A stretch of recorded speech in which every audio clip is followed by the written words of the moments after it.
Hello class, my name is Miriam Lajos and we're going to talk about monetary policy today. We're going to be focusing on these 8 terms. The first term will be contractionary policy type money, where they sell bonds, which decreases the money supply. However, it will increase the discount rate and the reserve requirements, and it's called the inflation. Next is the expansionary policy, which is the opposite of contractionary policy, which it buys bonds and increases the money supply. However, it will decrease the discount rate and the reserve requirements, and it's called a recession. Next, we will have the reserve requirement, and it's the percentage of every deposit that is set aside as the legal reserves. Next, we will have the excess reserves, which is the legal reserves and the excess reserve of the requirements. Next is the checkable deposit, which is the total amount of the reserve requirements and the excess reserves, and it's also called the demand deposit. Next, we will have the money supply, which is all the available money in the U.S. economy.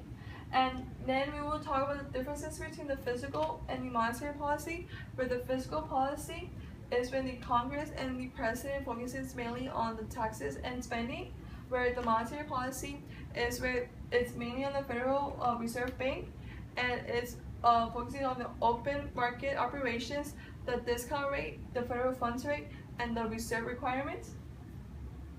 Then we will have the federal funds rate, which is the interest rate that when the commercial banks charge one another for an overnight. Okay, class.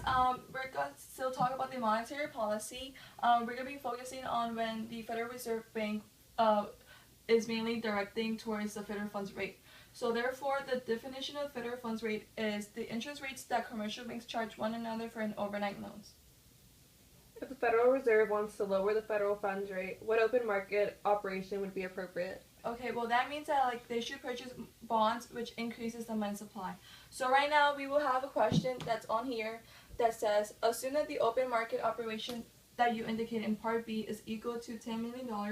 If the required reserves ratio is 0.2, calculate the maximum change in loans throughout the banking system. So right now, since the $10 million is DD, which means the checkable deposits, you will multiply by the reserve ratio, which gives you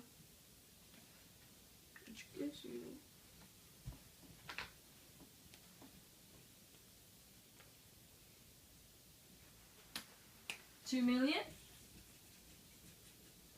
So then with this, you would subtract it by 10 million.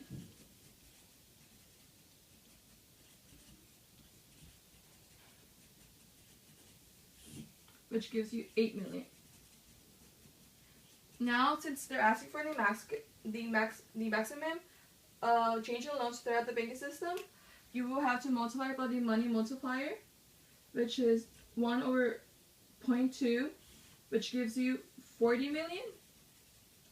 Since 1 over 0.2 is 5. Indicate the effect of the open market operation that you indicated in Part B on the nominal interest rate. Well, that means that the nominal interest rate would decrease. Assume that the Federal Reserve's action results in some inflation. What would be the impact of the open market operation on the real rate of interest? Explain. Well, the real interest will decrease because the nominal interest rate has fallen.